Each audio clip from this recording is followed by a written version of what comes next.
Hello అండి, good afternoon. Welcome to my channel మన ఇంటి వంట. Happy Sunday. ఏం చేస్తున్నారు? వంటలు అయిపోయినాయా?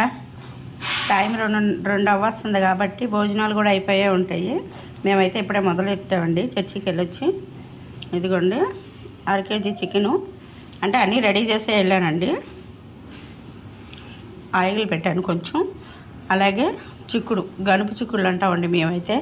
వీటిలోనే 3 రకాలు ఉండే, ఒకటి హైబ్రిడ్ చికెను, ఒకటి నాటు చికెను, ఇది గనుపు చిక్కుడులు అంటారు. మరి మేమైతే గనుపు చిక్కుడు అంటాము. గనుపు చిక్కుడు చికెను రెండు కలిపి, చిక్కుడుగాయ చికెను కలిపి వండుతున్నాను. చికెన్ చిక్కుడుగాయ అనుకోండి. ఇంకా అలాగే దీనికి కావాల్సింది, నేను 1/2 kgకి 1/4 kg చిక్కుడుగాయ వేస్తున్నాను. అలాగే ఉల్లిపాయ, పచ్చిమిర్చి, అల్లం, చిన్నులపాయ మొత్తం కలిపి పేస్ట్ చేశాను. 3 టమాటాలు పేస్ట్ చేసి